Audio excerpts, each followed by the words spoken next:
Assalamualaikum warahmatullahi ta'ala wabarakatuh. Al-Fatihah. A'udzubillahi minasyaitonir rajim.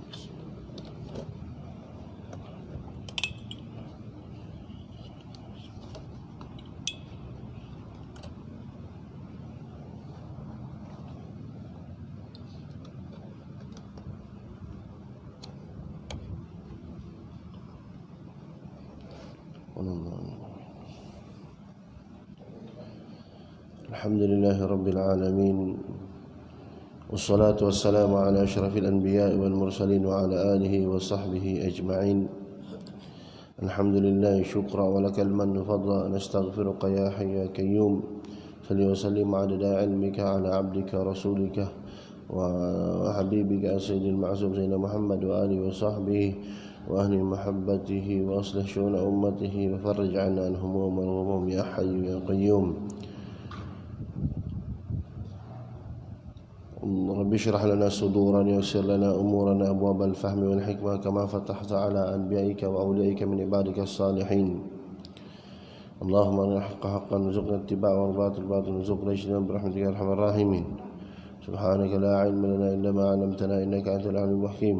ولا حول ولا قوة إلا بالله العظيم. نويت التعلم والتعليم التذكر والتذكير والنفع والانتفاع والإفادة والاستفادة والحث على التمسك بكتاب الله وسنة رسوله والدلالة إلى الهدى والدعوة إلى الخير وابتغاء مرضات الله وقربه وثوابه. أما بعد. الحمد لله بهدايته وبتوفيقه الله سبحانه وتعالى جمعنا وإياكم فيما كان المبارك ووقت المباركة. الحمد لله dengan hidayah dan taufik Allah Subhanahu wa taala, Allah sekali lagi berikan kepada kita taufik dan hidayah kerana kita dapat duduk bersama di tempat yang baik dan berada di waktu yang baik. Alhamdulillah. Mudah-mudahan Allah Subhanahu wa taala jadikan perkara ini perkara yang menambahkan keimanan, menambahkan kedekatan kita kepada Allah Subhanahu wa taala, mendekatkan diri kita kepada Allah Subhanahu wa taala, menjadi sebab kita dekat kepada Rasulullah sallallahu alaihi wa baraka wasallam. Dan sebelum itu saya memohon maaf atas kelemahan diri saya. Minggu lepas saya tak dapat datang.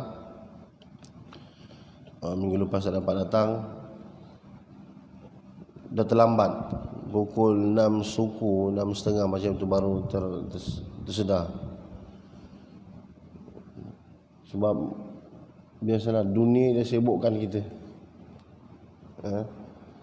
Saya bekerja, lepas subuh biasa dalam pukul 6.30 saya akan keluar atau pukul 7. Itulah. Lepas tu balik pukul 12 malam. Pagi tu dah keluar mengajar. Lepas tu ditambah pula buka kedai sate. Lagilah. Bila buka kedai sate, macam tu lah. Pagi pun kita buka pagi. Lepas tu balik rumah lagi, saya siap-siap masuk kerja. Lepas asal buka kedai sate. Lepas maghrib saya pergi mengajar. Pukul 9.30 lepas mengajar, pergi kedai sate balik. Nasib baik ni PKP pukul 10 je boleh. Sebab kita punya tempat sampai pukul 12. Jadi Masya Allah kana wa malam masya'lam yakun. Jadi itulah kelemahan diri kita. Jadi mudah-mudahan Allah Subhanahu wa taala memberkati usaha kita yang sedikit, insya-Allah. Amin ya rabbal alamin. Baik. Kita dah masuk kepada bab yang ke-10. Mungkin ada kalau pencetakan kitab yang lama mungkin tak sampai dah ni. Kan? Jadi harap dapat ambil salinan yang penuh lah. Minta pihak masjid untuk fotostatkan, nanti bayar kat masjid ni. Baik, masuk kepada pintu mengenal keagungan Allah Subhanahu wa taala tidak terbatas. Sini daripada tajuk ini sahaja menunjukkan, menggambarkan kepada kita Tuan Guru sahibul kitab adalah salah seorang daripada yang mengenal adab kepada Allah Subhanahu wa ta'ala, yang ada tauhid kepada Allah Subhanahu wa ta'ala. Sebab apa? Diletakkan di sini pintu mengenal keagungan Allah Subhanahu wa ta'ala. Dia tidak sebut pintu mencari keagungan Allah, ataupun dia tak sebutkan pintu mencari Allah Subhanahu wa ta'ala. Sebab bila kata mencari, itu bermakna kita menisbahkan kepada tempat, menisbahkan. Tapi bila ada adab, walaupun kita katakan secara makna lah kan, tetapi bila kenal adab, bila tahu ilmu tauhid, cukup menjaga bahasa tersebut daripada menisbahkan sesuatu bahasa tersebut kepada Allah Subhanahu wa ta'ala. Jadi pengarang menulis pintu mengenal keagungan Allah Subhanahu wa ta'ala. Sebab itu sebahagian ulama mengatakan mengenal Allah Subhanahu wa ta'ala ini, ataupun bila ada yang menggunakan mencari Allah Subhanahu wa ta'ala dengan erti apa dia, mengenal Allah Subhanahu wa ta'ala dan mencari dekat situ melalui makhluk-makhluknya Allah Subhanahu wa ta'ala, melihat apa dia, sekeliling kita. Sebab itu dalam hadis Nabi Muhammad sallallahu alaihi wasallam bersabda, Allahumma salli ala sayyidina Muhammad, ahibbullaha lima yaghzukum bihi min ni'ami. Hendaklah kamu mencintai Allah Subhanahu wa ta'ala dengan apa yang Allah Subhanahu wa ta'ala telah berikan daripada nikmat-nikmatnya kepada kamu. Tapi di kat sini Nabi Muhammad SAW menggunakan perkataan cinta. Ahibbullaha lima yaghzukum bihi min ni'ami. Ini Nabi Muhammad SAW terus letakkan kedudukan yang paling tinggi di dalam tahap seseorang itu apabila mengenali dengan betul-betul, dia akan menghasilkan cinta. Jadi Nabi sebutkan, kenal, nak cintai Allah Subhanahu wa ta'ala, terkandung makna kenali Allah Subhanahu wa ta'ala dengan apa? Melihat daripada nikmat-nikmat yang Allah Subhanahu wa ta'ala berikan kepada kita. Bila kita selalu melihat dengan makna kita bersyukur kepada Allah Subhanahu wa ta'ala melalui nikmat-nikmat yang Allah berikan kepada kita, dia akan menghasilkan mahabbah kita kepada Allah Subhanahu wa ta'ala. Macam orang yang beri hadiah kepada kita, kita tak tahu siapa yang bagi, tapi orang sampaikan ada orang bagi. Kita pun rasa gelisah dan nak cari siapa yang bagi. Walaupun kita belum mengenal orang dia, tapi kita dah tahu sifat dia yang memberi kepada kita. Sudah ada asar kecintaan yang terletak di dalam hati kita kepada yang memberi. Sudah ada terletak suka dengan orang yang bagi tersebut. sudah kita meletakkan satu penilaian kepada orang yang memberi, dia ini adalah orang yang baik. Sehingga kita sendiri nak mengenal dia. Tapi hari ini ramai orang mengambil, menikmati nikmat Allah Subhanahu wa taala, tapi tak ramai yang berusaha mendapatkan bagaimana mereka mengenali Allah Subhanahu wa taala. Ambil nikmat, dapat sesuatu, lupa. Tak bersyukur kepada Allah Subhanahu wa taala. Tidak bersyukur kepada Allah Subhanahu. Bahkan mereka menjadikan nikmat yang mereka dapat tersebut menjadi jauh kepada Allah Subhanahu wa taala. Sebab itu seorang sahabat apabila dia terlambat datang untuk takbiratul ula sahaja, untuk takbiratul ula,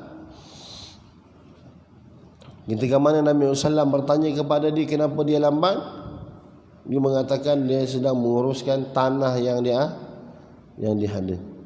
Apa Nabi SAW sebutkan kepada dia? Cuma tidak melarang dia untuk buat apa-apa, cuma menyebutkan takbiratul ula ni khairun minad dunya wa ma fiha. Lebih baik daripada dunia dan segala isinya. Sahabat ni yang mengagungkan kalam Rasul sallallahu alaihi wasallam, apa yang dia buat? Dia jual tanah dia sungguh-sungguh menjangkit takbiratul ula bersama imam. Itu perjuangan para sahabat di dalam mengagungkan perintah dan apa yang diajarkan oleh Rasulullah sallallahu alaihi wasallam. Jadi pintu mengenal keagungan Allah Subhanahu wa taala tidak terbatas. Sebab segala perkara jika kita fikirkan, semuanya kita dapat nisbahkan kepada Allah Subhanahu wa taala. Paling kurang bagi orang yang beriman dengan qada-qadar Allah Subhanahu wa taala, khairihi wa syarrihi min Allah taala, sama ada baik ataupun buruk, ini adalah ketentuan dan takdir Allah Subhanahu wa taala. Dia cuma berusaha. Jadi dekat situ tidak ada lagi yang merisaukan dirinya. Cuma dia memerlukan usaha, dan usaha itu juga adalah perintah Allah Subhanahu wa taala. Macam kita lah sekarang hari ini, kita berhadapan dengan COVID-19, kan? Kita berserah diri kepada Allah Subhanahu wa taala. Ini apa yang Allah telah kehendaki. Tetapi kita perlu berusaha untuk menjaga peraturan-peraturan ataupun perkara-perkara yang menghindari kita daripada COVID-19. Kita tahu ini takdir dan ketentuan Allah, tapi Allah perintahkan juga kepada kita untuk kita menjaga diri kita daripada kemudaratan. Maka diadakanlah beberapa SOP untuk kita menjaga ataupun menghindari daripada COVID-19. Jadi menjaga tersebut, asbab tersebut adalah ibadah, dan kita beriman dengan qada dan qadar Allah Subhanahu wa taala adalah ibadah dan keimanan kita kepada Allah Subhanahu wa taala. Dan daripada COVID-19 ini pun boleh meningkatkan iman, boleh membuka pintu kepada kita mengenal keagungan Allah Subhanahu wa taala. Baik. Wadum ala dhalika wasbir alayhi hatta yarfa'aka Allah azza wa jalla bi ziyadati ma'rifatika iyyahu wallati biha kasa qalbaka bimazidi minar rahmah wallati biha fatahta laka abwabal amal al-muaddi ila ridahu wallati minha yatahassan yatahassan adabaka ma'a rabbik. Qala musannif rahimahullah wa nafa'na bihi wa bi'ulum fid darain insyaallah ta'ala wadum ala dhalika wasbir alayhi hatta yarfa'aka Allah azza wa jalla biziyadatin ma'rifatika iyyahu wallati biha kasa qalbaka bimazidin min ar-rahmah wallati biha fatahta laka abwab al-amal المعدي إلى رضاه والتي منها يتحسن أدبك مع ربك وتغير حالك من حال إلى حال ومن منزلة إلى منزلة أرقى وأرفع إلى ما أراد الله بك وشاءه. Baik. Dan hendaklah engkau terus dalam keadaan itu dan bersabarlah sehingga Allah Azza wa Jalla mengangkatmu dan menambah pengetahuanmu kepadanya. Ini kita kekal macam mana? Terus macam mana? Terus istiqamah dalam keadaan dan bersabar. Dia sebutkan apa? Apa yang disuruh kekalkan kepada kita ini, iaitu kesan mengenal Allah Subhanahu Wa Taala ini kita jaga. Bila ada kesan tu kita perlu jaga. Sebab apa? Ini adalah sense iman kita. Bila kesan tu dah makin lemah, detect kita kepada sensitivity kita kepada kemaksiatan dah kurang. Sehingga bukan sahaja dalam perkara maksiat, kita tak buat ibadah pun kita dah tak heran. Kita lambat solat kita dah tak heran. Kita solat duha tertinggal pun dah tak heran. Tak solat berjemaah pun dah tak heran. Benda-benda macam ni lah yang mengurangkan kesan pengagungan kepada Allah Subhanahu wa ta'ala. Tapi bila kesan tu makin kuat, tertinggal apa dia? Solat takbiratul ula pun dia dah rasa menyesal, dah rasa rugi. Tertinggal solat rawatib pun dah rasa rugi. Tinggal solat witir dah rasa rugi. Ini kesan-kesan. Maknanya dia bukan terasa bersalah dengan sebab maksiat dia, tapi terasa bersalah, terlupa buat ibadah yang sunnah. Jadi kalau macam tu apatah lagi benda-benda yang maksiat. Bila ada kesan iman ni, kesan mengenal Allah ini kuat, maka kuatlah sensitiviti dia kepada perkara-perkara yang menjauhkan dia daripada Allah Subhanahu wa ta'ala. Dia kata disuruh teruskan perkara-perkara seperti ini. Sebab apa? Di antaranya kita mengekalkan harapan, pergantungan harapan kita kepada Allah Subhanahu wa ta'ala. Jadi dia minta, Tuan Guru minta kepada kita agar terus dalam keadaan itu dan bersabar sehingga Allah Azza wa Jalla mengangkat dan menambah pengetahuanmu kepadanya. Menambah, kemudian pengetahuan, mengangkat. Yarfa'aka Allah Azza wa Jalla biziyadati ma'rifatik, sehingga Allah Subhanahu wa ta'ala angkat kita, kedudukan kita ini dengan bertambah pengetahuan kita tentang keagungan Allah Subhanahu wa ta'ala. Jadi terus maknanya terjerumus di dalam kelalaian, bertaubat kembali kepada Allah Subhanahu wa ta'ala. Terus menerus mendekati Allah Subhanahu wa ta'ala. Jadi kalau kita melihat para sahabat radhiyallahu anhum ajma'in, sifat mereka ini, apa yang Nabi sallallahu alaihi wasallam ajarkan, sama ada Nabi ajarkan melalui lisan ataupun perbuatan, para sahabat sangat mengambil berat tentang perkara ini. Seperti mana Allahumma salli ala Sayyidina Muhammad, yang berlaku kepada Sayyidah Fatimah dan Sayyidina Ali karramallahu wajhah radhiyallahu anhu ajma'in. Baik. Apa yang berlaku ketika mana Sayyidah Fatimah mengadu, meminta kepada Sayyidina Ali radhiyallahu anhu agar bicara kepada Rasulullah SAW agar didatangkan seorang pembantu di rumah. Tapi Nabi SAW mengkabarkan kepada Sayyidah Fatimah ketika mana Nabi berziarah di rumah mereka, Nabi SAW bertanya, adakah engkau ingin aku berikan sesuatu yang lebih baik daripada pembantu? Dan itu semestinya Sayyidah Fatimah akan terima sebab ini daripada Rasulullah SAW. Apa dia? Sebab itu zikir ini tersebut dengan zikir Fatimiyah, iaitu sebelum tidur subhanallah 33 kali, alhamdulillah 33 kali, dan Allahu Akbar 33 kali. Rahasia dia, ulama mengatakan siapa yang beramal dengan zikir Fatimiyah ini sebelum dia tidur, dia bangun pagi dalam keadaan dia bersemangat, dalam keadaan dia segar. Jadi itu zikir Fatimiyah.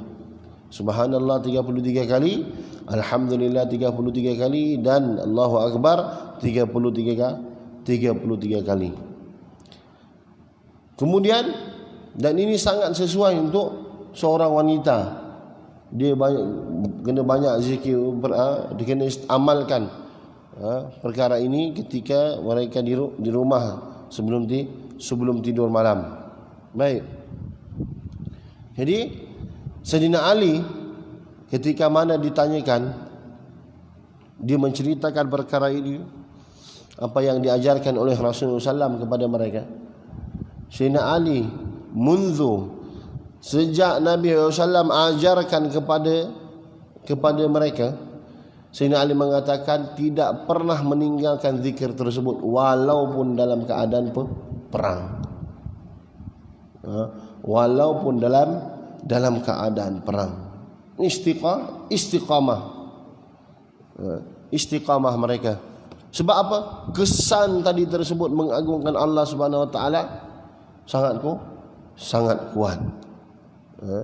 Sehingga mana Sayyidina Ali pun diperintahkan oleh Rasulullah SAW agar menghalang seorang wanita yang membawa surat daripada seorang sahabat yang ada di kota Madinah. Tulis surat nak sampaikan kepada keluarga di Mekah. Nabi SAW ni nak masuk kota Mekah. Kalau tak silap, Sayyidina Ali bersama Sayyidina Zubair Al-Awwam radhiyallahu anhuma. Jadi ketika mana diperintahkan pergi, tanya kepada wanita tersebut, wanita yang dah berumur, mana surat sekian-sekian? Tak ada, dia kata tak ada. Cari tak jumpa. Sayyidina Zubair kata tak apalah, dah tak ada, balik je lah. Tapi Sayyidina Ali kata mana boleh, ini Rasulullah yang cakap. Bila Nabi dah cakap, memang ada. Takkan saya kata tak ada. Apa saya nak jawab depan Nabi? Dia pun cakap dengan perempuan tersebut, kalau engkau tak keluarkan, aku akan cari kat dalam baju-baju engkau. Takutlah perempuan. Dia pun keluarkan, dia letak dalam sini. Perempuan biasa letak duit dekat baju dalam dia letak kat situ, baru dia keluarkan. Yakin dengan kalam Nabi Muhammad sallallahu alaihi wasallam. Itu Sayyidina Ali berpegang dengan apa yang Nabi SAW pesan. Ini kesan daripada mengagungkan Allah Subhanahu wa taala yang dia jaga. Kemudian apa lagi? Perang Khaybar Sayyidina Ali. Pintu Khaybar ni kalau tak silap, perang Khaybar yang Sayyidina Ali membawa pintu tersebut boleh dibawa oleh 8 orang. Tapi Sayyidina Ali sendiri yang bawa seorang dia jadikan pintu tersebut sebagai perisai. Berkenaan Sayyidina Ali, Sayyidina Umar pun macam tu juga, Sayyidina Abu Bakar As-Siddiq pun macam tu juga. Ketika mana wafat Rasulullah SAW, Sayyidina Abu Bakar yang dikenal dengan orang yang lemah lembut, orang yang suka Allahumma salli Sayyidina Muhammad, yang tak kelihatan peribadinya itu adalah garang ataupun ganas. Sayyidina Umar lain ceritalah. Tapi ketika wafatnya Rasulullah SAW, dekat situ Sayyidina Abu Bakar menunjukkan amanahnya dan kejujurannya, cinta kepada Allah Subhanahu wa taala dan cinta kepada Rasulullah sallallahu alaihi wasallam. Ketika mana ramai di kalangan orang-orang yang Islam pada ketika itu, ketika wafat Rasulullah SAW, tak nak keluarkan zakat. Apa yang dia buat? Istihar, perang kepada orang-orang ni. Sebab apa? Ini adalah rukun daripada rukun agama Islam. Jadi mereka kena patuhi. Tapi Sayyidina Abu Bakar tak boleh. Sayyidina Umar pun menghalang. Dia orang ini orang beriman. Tapi apa yang dikatakan oleh Sayyidina Abu Bakar As-Siddiq, ayan qusuddin wa ana hayyun, adakah berkurang agama ini sedangkan aku masih hidup, yang memegang amanah sebagai khalifah, biarkan macam ni. Jadi hebat sahabat ni menjaga agama Allah Subhanahu wa taala ini, sangat bersungguh-sungguh. Sekarang ni kita baru nak Allahumma salli ala Sayyidina Muhammad, baru cakap je pasal arak tu haram, nak naikkan tulisan Jawi. Faham? Kita pula dikatakan resis. Faham tak? Kan? Bukan kita pergi istihar perang. Itu kita nak, kita hak kita sebagai orang Islam. Kan? Kita memartabatkan apa yang berkaitan dengan Islam. Kita pula yang jadi resis. Sebab itu pentingnya apabila kita ada kuasa, apabila kita ada kemampuan dari sudut kepimpinan, itu sangat perlu. Kalau tak, orang main-mainkan agama kita je, tak hormat. Memang kita bebas ibadah, memang kita boleh macam-macam kita boleh buat dari sudut ibadah. Tapi dari sudut manpower kita tak ada.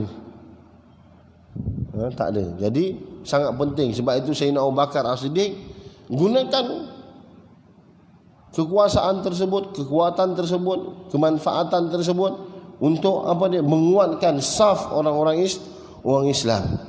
Tak ada siapa yang boleh mencemarkan agama Islam. Sekarang ni orang Islam sendiri mencemarkan agama Islam. Tak apalah, jadi cashier bukan yang minum arak, tapi tetap haram. Tapi susah nak mengelak sekarang, tak tahulah macam-macam. Dekat Speedmart, 7E, kan, kita punya orang Islam kita lah, perempuan jadi cashier, berkhidmat kepada pemberi arak, peminum arak. Nasallallahu salam wal afiyah. Abang saya kerja dekat hotel. Dia tanya saya macam mana. Saya kata tak payah, kau berhenti kerja, rezeki tak berkat. Kan? Rezeki tak berkat. Habis tu nak macam mana? Banyak je kerja, insya-Allah. Allah ni takkan sia-siakan usaha kita ni mencari perkara yang halal. InsyaAllah Allah tak sia-siakan. Baik, itu sifat-sifat para sahabat. Abu Ayyub Al-Ansari macam mana? Jadi bila kita melihat mengagungkan Allah Subhanahu wa taala ini, dia mesti melalui pengagungan kita juga kepada Rasulullah SAW. Sebab mengagungkan Rasulullah adalah tanda kita mengagungkan Allah Subhanahu wa taala. Sebab apa? Apa yang Allah perintahkan semuanya apa dia? Semuanya melalui Rasulullah. Jadi kalau orang menafikan Rasulullah SAW, maka iman dia tidak diterima. Walaupun dia bersaksi la ilaha illallah, tapi dia tak mengaku Muhammad Rasulullah, tetap ditolak. Sebab apa? Nabi SAW lah menyampaikan apa yang ingin disampaikan oleh Allah Subhanahu wa ta'ala. Baik, hendaklah engkau terus dalam keadaan itu dan bersabar sehingga Allah Azza wa Jalla mengangkatmu dan menambah pengetahuanmu kepadanya, yang mana dengan pengetahuan itu akan dibaluti hatimu dengan tambahan rahmat, dan dengan tambahan itu akan terbuka bagimu pintu-pintu beramal yang pasti akan membawamu kepada keredaannya. Maknanya bila rahmah makin bertambah kepada Allah, hati kita ini kesan yang tadi kita jaga dengan penuh kesabaran tersebut, bila dia makin kuat, Allah bukakan pintu amal kepada kita. Dan itu kita pun boleh tengok sendiri. Tapi akan ada ujian. Tapi kita diperingatkan oleh Tuan Guru, wadum. Maknanya ini wadum, hendaklah engkau terus dalam keadaan itu. Maknanya istiqamah. Istiqamah. Sehingga bila istiqamah ni, yang dulunya beramal nak dipuji oleh orang, akhirnya berubah jadi ikhlas. Kalau dia dulu beramal supaya orang puji dia, supaya dia macam-macam tujuan dia, supaya dia dapat ni, supaya dia dapat tu, supaya dikatakan ni orang yang rajin pergi masjid. Tapi istiqamah akhirnya benda tu hilang. Perkara itu akan hilang. Tetapi kalau dia tidak istiqamah, dia tak dapat melalui marhala ataupun fasal-fasal ujian-ujian yang seterusnya. Seperti penuntut ilmu lah. Penuntut ilmu ini akan melalui 3 marhala. Yang pertama marhala takabur. Penuntut ilmu sebab tu kena istiqamah. Dengan istiqamah ni barulah marhala tersebut boleh dikeluarkan dalam hati kita. Pertama, bila mula-mula belajar, akan terletak kepada seorang penuntut ilmu sifat takabur. Apa dia? Dia nampak dia je betul. Dia nampak dia je baik. Orang masjid ni angkat takbir pun tak betul. Imam ni bacaan bismillah tak jaga betul-betul. Kan? Dah 30 tahun dah jadi imam, tapi macam ni jugalah bacaan. Ini kalau baru-baru belajar, baru setahun 2, kan? Orang asyik tak betul je. Orang solat 2 rakaat pun nama je orang masjid, tapi tak mengamalkan sunnah betul-betul. Solat duha pun 2 rakaat ni. Kita belajar kat pondok 8 rakaat. Dia pun 2 rakaat pun tak buat. Dia hanya sekadar tahu. Jadi marhala pertama tu dia takabur. Tapi dia terus istiqamah belajar sampai dia lepas marhala tadi, dia masuk kepada marhala yang kedua. Apa dia? Iaitu marhala rendah diri. Dia dah rendah diri. Tapi dia masih tahu dia ada ilmu, tapi dia masih rendah diri. Dia sudah ada sifat meraikan, dia sudah ada pandangan, mungkin orang ni tak tahu. Dan dia dah ada sifat mencari ruang macam mana dia nak sampaikan kepada orang benda yang betul, kalau tak betul, kan? Kemudian akhir sekali marhala yang ketiga, setelah dia daripada marhala rendah diri tersebut, tawaduk, dia akan sampai ke tahap marhala dia orangnya jahil. Dia rasa dia jahil. Sebab apa? Ilmu dah, makin dia berilmu, ilmu tu buka makin luas. Makin dia berilmu, makin dia rasa dia tak ada ilmu. Sebab apa? Nisbah ilmu yang kita ada ni masih banyak lagi 99% ilmu yang kita tak tahu. Jadi sampai tahap tu dia sedar, akhirnya dia berjalan di bumi Allah Subhanahu wa taala sebagai hamba Allah Subhanahu wa taala dan mengenal perkara tersebut, mengetahui perkara tersebut. Dia tiada apa-apa melainkan subhanaka la ilma lana illa ma 'allamtana. Ya Allah, Maha suci Engkau, sungguhnya kami tidak ada ilmu melainkan apa yang Engkau telah ajarkan. Itu marhala. Jadi macam ni juga. Ada marhala ni, tapi perlu istiqamah, barulah dapat mencuci, membersihkan penyakit hati tersebut. Kalau tak istiqamah, menyebabkan dia nak pindah ke destinasi yang seterusnya sangat susah dan lama untuk dia pindah kepada destinasi. Menjadikan dia lambat. Macam orang ada kereta sendiri, start kereta sampai terus pergi KL.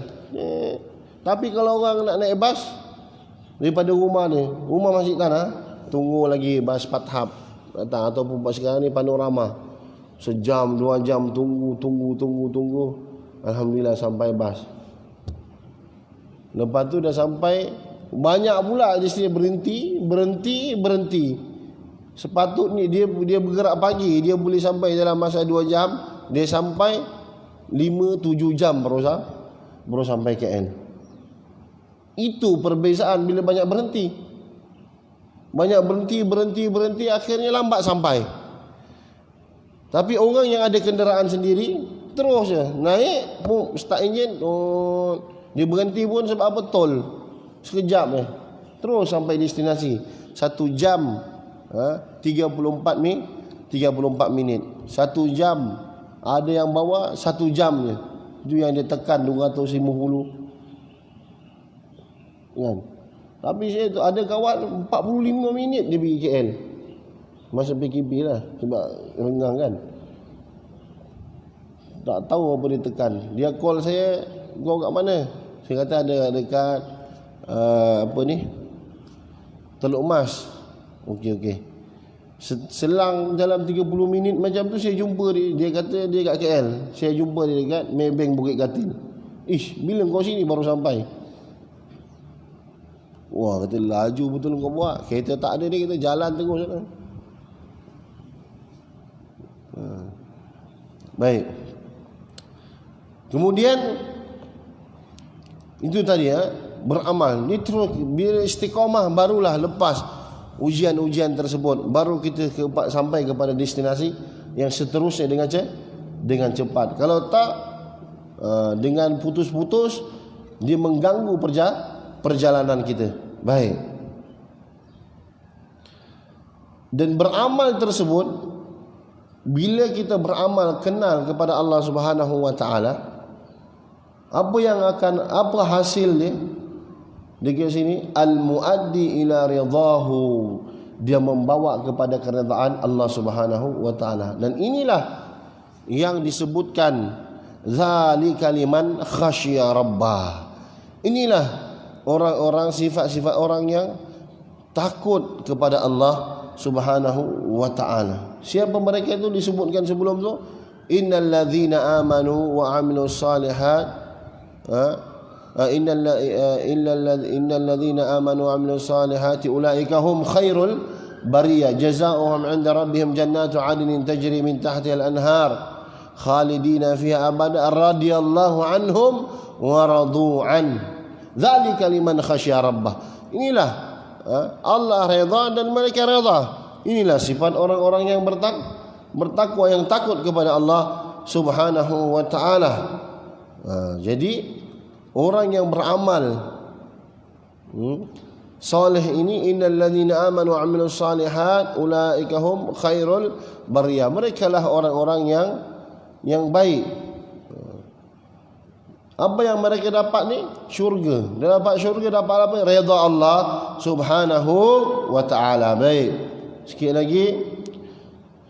Yang mana daripada amalan tersebut akan bertambah haluslah. Baik. Kemudian membawa kepada redha. Yang mana dari amalan-amalan tersebut akan bertambah haluslah adab sopanmu terhadap Tuhanmu, lantas berubah halmu dari satu hal kepada satu hal, dan dari satu peringkat keimanan kepada satu peringkat keimanan, sehinggalah kepada sejauh mana yang dikehendaki oleh Allah Azza wa Jalla berlaku ke atas dirimu.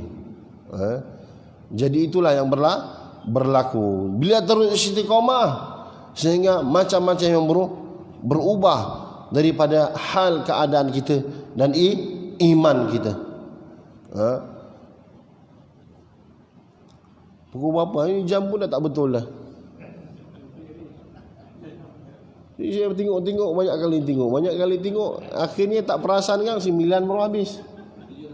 7? 6 minit. Oh, awal betul lah, dulu 7.20 baru habis. Sikit lagi lah. Jadi terhadap Tuhanmu. Tapi memang betul, bila terus istiqamah, bila terus beramal, tapi dengan syarat